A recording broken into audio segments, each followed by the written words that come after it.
To East Food Hall. It's Brian Smith, Jason Martinez, Flyers postgame as they fall against the Toronto Maple Leafs. And what was a very structured. We talked about it at the second intermission. The structure and the play was very under control. And then in the third period, it was none of that. All the structure went flying out the window. Like I opened up my sunroof and there was one of those soft pretzel cellophane wrappers that just got sucked out of it. And that was structure. Wheels came off a little bit there, huh? Yeah.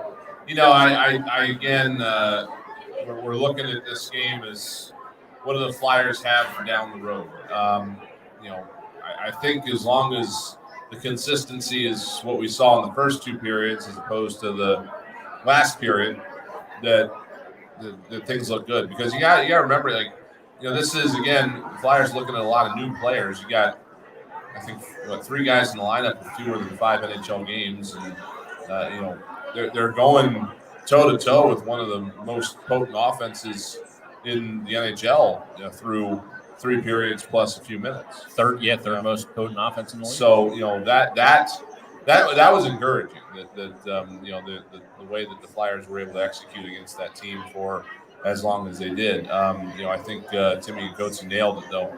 The shorthanded goal, that was the turning point. And after that, things just kind of went downhill from there. And I don't know if the shorthanded goal took the wind out of the Flyers' sails or more gave the Leafs some momentum and kind of a surge to close out the game there. They get a goal after the shorthanded goal. Yeah. To get back within one to make it 4-3, and you're going, that shorthanded goal is huge now. Yeah. You gave that up, and you can't say you're surprised that they gave up a shorty against this team. That was their 12th shorthanded goal of the season. That may be the Flyers. If I go back and find 12 shorthanded goals, it's probably over 3 or 4 seasons. Yes, there's no question. That hasn't been a strength of the Flyers game for about a decade now, I don't think. I liked I liked the overall game that we saw, again through 40 minutes, and I think that from here on out it'll just develop, and that's again why you want to get a guy like Ronnie Attard in the lineup tonight at whatever cost it takes. Now, I don't believe that Nick Seeler definitely did not return after he left following that collision with the end boards. So Flyers did have to play the last whatever that was, I guess, period and a third maybe, last 25 minutes or so with just 5D. And, again, we talked about why you don't want to do that with, a bunch of young defensemen in there, and then maybe that caused some problems. I don't know, but, so we may very well be seeing Keith Yandel back in as soon as tomorrow, given this development. But again, you wanted to get these guys. And all of a sudden, everybody's going, why did you take him out yesterday? You still could have got to 1,000, blah, blah, blah. I can't take it. Now we'll see where this group develops from here, and you got about 16 games left, 14 games left tonight to see what they can build. Yeah, and look, having Ronnie Attard making his first NHL start against a very unforgiving opponent. Oh yeah, I mean that which goal was it? I don't know, but it's like, here's William Nylander. Welcome to the NHL, buddy. Yeah, that's crazy. Yeah, that was the one that Tavares scored. Yeah, he got caught up a little bit with Nylander on the boards after he jumps it off to Tavares, and then Tavares has got a pretty clear path to get to the net. Wires a beautiful shot, and all said and done, Carter Harkin's given up 6 goals on 28 shots. I thought he played really well in the first 2 periods. I didn't love the shorthanded goal that he gave up, just kind of below the glove. Yeah, the Tavares one, that's a great shot from a really good player at a real difficult spot. The one off the end boards, bit of, that's bad luck there too. But he's given up some weird goals this season. And some of the pucks off the end boards have given him some trouble, and wraparounds in particular. Mm-hmm. If I'm recalling things this entire season correctly, which seems like it's been 8 years. But, all said and done, Flyers outshoot Toronto in the game 32-28. But to be bright, it just kind of looked like, Toronto's a team that just eventually overwhelmed them. Yeah. I think that's what we saw. Yeah, you saw a good team, show why they've gotten to the point where they have in this season. And we were talking about playoff series and how they haven't had a playoff win, and close to 20 years. If they can execute like granted the Flyers are not the Tampa Bay Lightning, but they can execute the way they did tonight in a first-round playoff series, they might be able to get past Tampa, depending on how Tampa's rolling at that point. Right now, Tampa's a little bit bumpy, but this is a good time to be bumpy because then you can get it back by the time the playoffs get here. Yeah, you're running out of time, though. Yeah. I mean, the thing is the playoffs just aren't games like this, though. No, they're not. They're like the first two periods, yes. where they're really tight and every inch of the 200 by 85 is contested. And, when it's this up and back, a lot of rush and a lot of lack of structure, and there was a lack of structure on Tampa or on Toronto's end as well. In that third period, they just were able to bury because they have, to use Chuck Fletcher's term, high-end talent that can bury. I mean, you saw Austin You see the play that Marner makes. I mean, Hart's got to overcommit on that because Marner's got all the space in the world. He's just moving in. So he's got to take himself out of the net really far to kill angle because he's just moving in closer and closer. And then eventually they get it to Matthews. I don't know what the issue was that Kevin Hayes went after. Who was it? Morgan Riley? I went backwards trying to find it, and I couldn't find anything. Must have said something. He must have said something. That must have been what it was. Because, again, all the way to the zone entry, I didn't see anything that actually happened that he did. Yeah. Unless it went even before the zone entry. It was just one of those things that took a swing at him, and there you go. But, I mean, he was none too pleased, and it didn't look like the celebration was too out of line or anything for me. No. And I'm not a guy that's like, hey, stop celebrating. If you want him to stop celebrating, go home score. Right. I mean, there is a point, obviously, which we saw in that Arizona Anaheim game. Yeah. A little bit, but Kevin Hayes, I thought had a really good game, and they had a shift there late in the third period too, where he kind of went down weird on the left wall in the offensive zone and then hobbled off. But he did come back into the game and looked like he had full mobility, so that's good. Hopefully, that doesn't mean anything. But he had a multi-point game.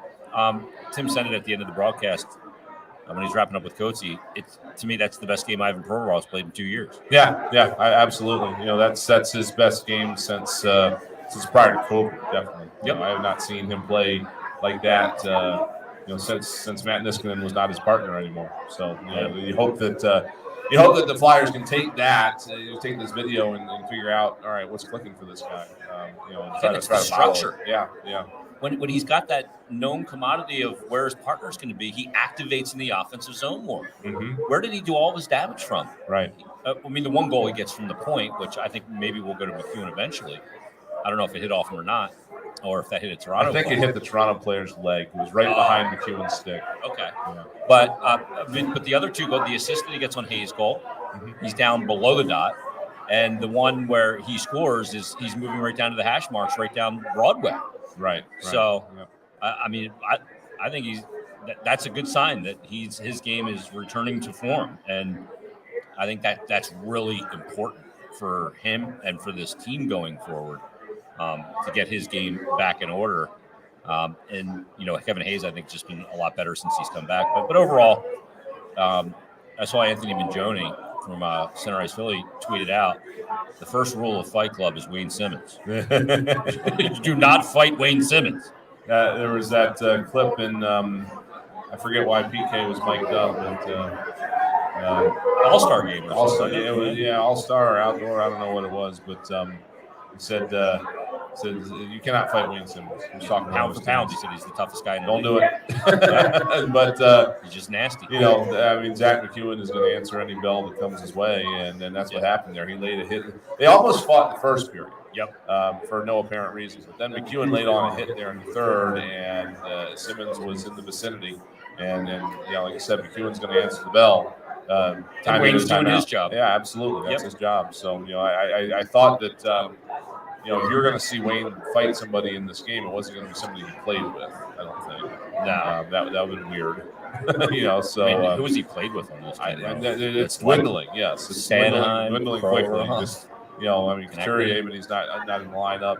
He played with TK, Provorov, Played with Oscar.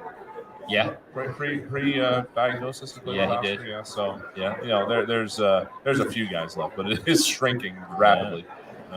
Such is life. But you see there too, like Wayne weighs 180 pounds. He is not a heavyweight. No. But he can throw him like a heavyweight. Yep. He's a tactical fighter.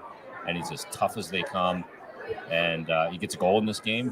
Does he get an assist in the game? Did he have a Gordie Howe hat trick? I know he had the goal in the kind of flub breakaway. Let's see here. But he had the fight. No, I did not see an assist. So he's an apple shy of the Gordie Howe hat trick. Yeah.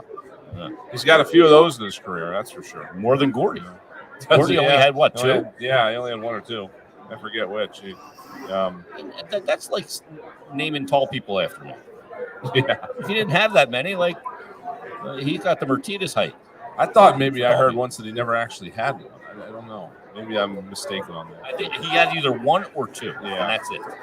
But some of the other kind of unsung here, and we were talking about Provorov, 6 shots on goal, 9 total shot attempts. Yeah, 3-point game, 2 goals and assists. So that to me shows a confidence that that he's able to jump in there, and I think that confidence. When he's got the confidence on the offensive side of the ice, he's also a better defensive player. Some of the miscues we've seen from him this season, I think to me translate to lack of confidence for whatever reason, whether it's the D partner issue or other things that are in his game or maybe in his head. Those to me are lack of confidence issues that we've seen from him, not lack of skill. And obviously, when you see him jump in like this, you can tell the confidence is there. Yeah, and I didn't think his defensive game suffered at all in light of the offense. So that's another good thing as well. All right, let's take a quick timeout. We'll come back with more. It is Flyers postgame. Brian Smith, Jason Martinez. We're hanging here at the East Food Hall, Wells Fargo Center. I know it's been a long day for the staff here with the doubleheader.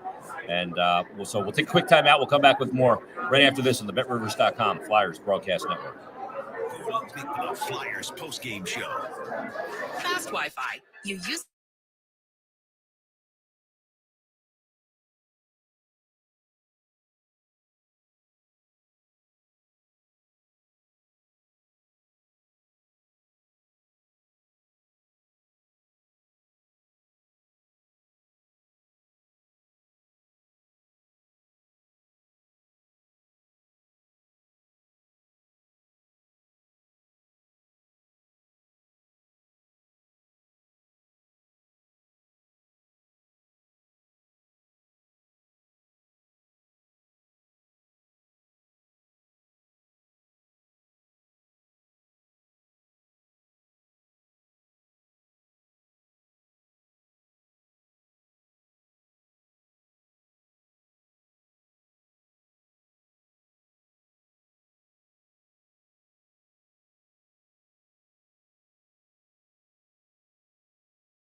Live at Wells Fargo Center. And the Flyers go down against the Toronto Maple Leafs by a final score of 6-3, overwhelmed in the third. Brad, there was something that Toronto did in this game that I thought was a big-time throwback strategy on their power play. Wooden sticks? Nope. No? They wouldn't go that Just far. a guess. First of all, they go with a double net front. Okay. But that one of those double net fronts, oftentimes when the puck is being kind of moved around on the half wall, usually by Mitch Marner, which kind of everything flows through or from, and William Nylander sets up behind the goal. Wow. In Gretzky's office. Yeah. And they have set plays they run off it with the puck behind the net. And it's brilliant. You know, because I will tell you, from a goaltending perspective, that's a real pain in the butt. It's difficult. I don't remember exactly what year it was where the league moved the net out 2 feet, right? 2 feet? Well, they did. They initially moved it out. They moved it back, and then they changed the depth of the net. Okay. So you have more room back there. So they did some things to create more room behind the net. Yep. And I'm a little surprised that over the years the teams haven't started to try to use it more. Yeah. I mean, it's there. Yep. So it's significantly less deep. It's shallow. Yeah.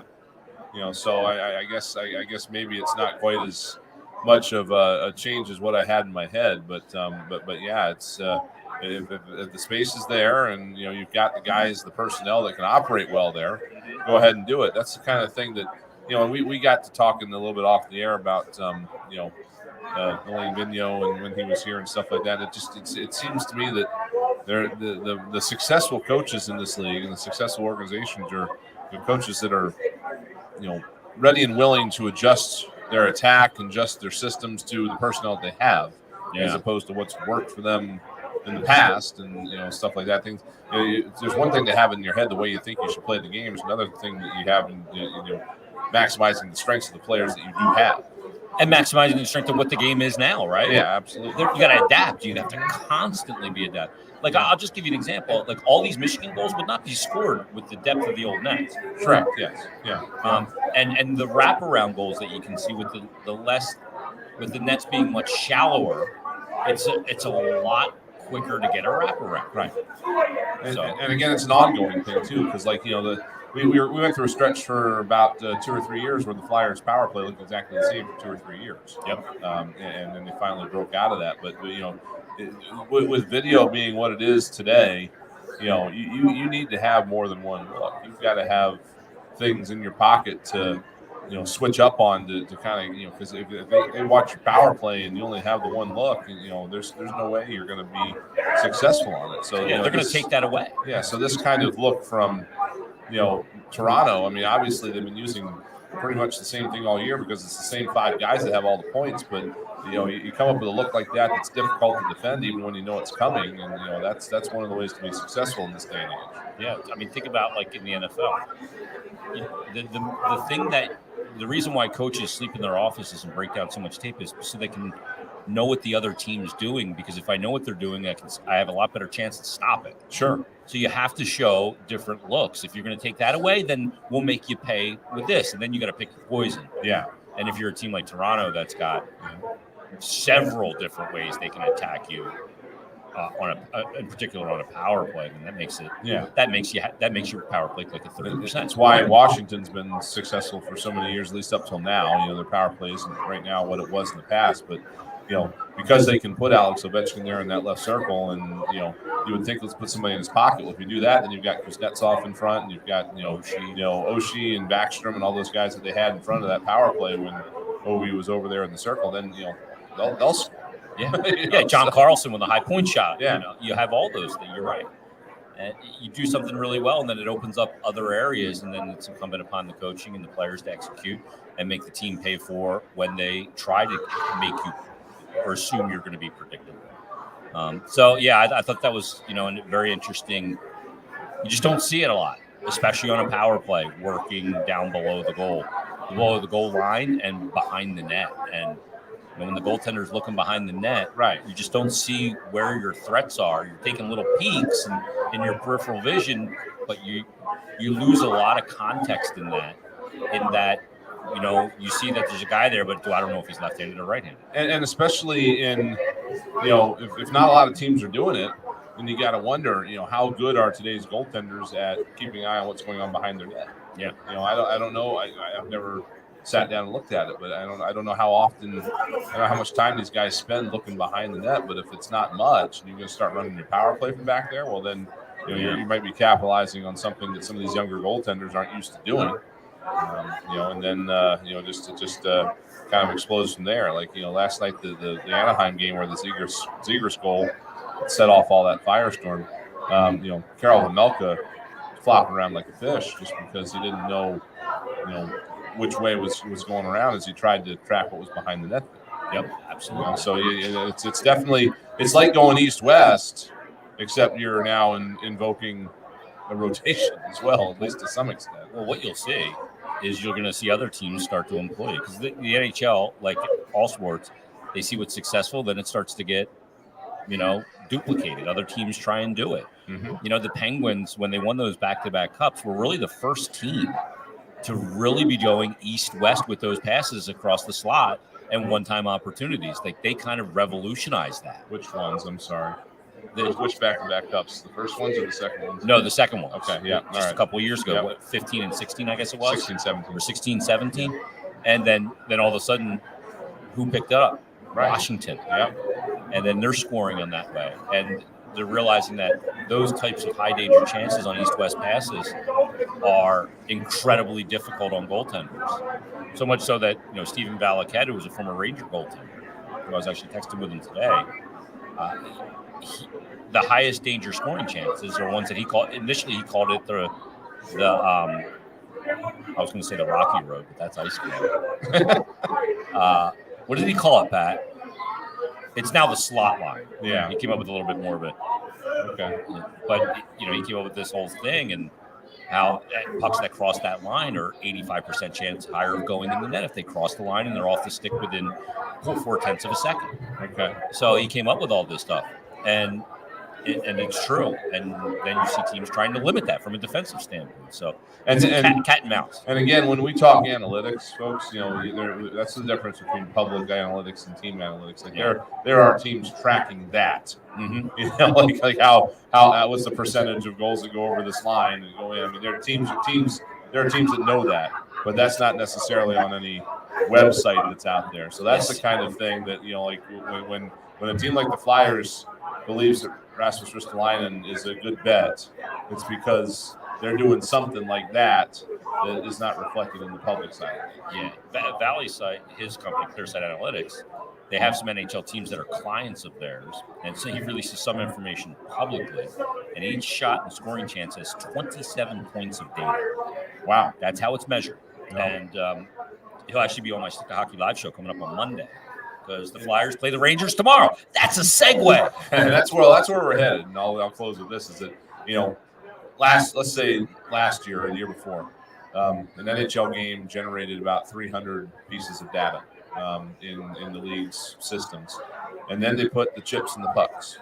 And now that they've got chips in the pucks and chips on the players, it's going to be something over like 3 times that, like over 1,000 points of data per game. Yeah. So that is where the game is headed, is to figure out now what to do with all this data and how to glean an advantage from it. It's the teams that are more successful at that will probably be more successful in the immediate future. Well, Flyers Rangers tomorrow. We'll have pregame for you at 6:30 as the Flyers will head to the Garden to take on the Rangers. Let's put a wrap on it. Let's thank a few people. Let's start with our in-studio engineer, the one and only Pat Egan. Our audio engineer was Mike Vito. Great job by him tonight. Our on-site engineer, filling in for Betsy Deming, the boss. How about Rodney Bird? Brian Smith, Tim Saunders, Steve Coates. I'm Jason Martinez. You've been listening to Philadelphia Flyers Hockey on the BetRivers.com Flyers Broadcast Network. Good night, everybody.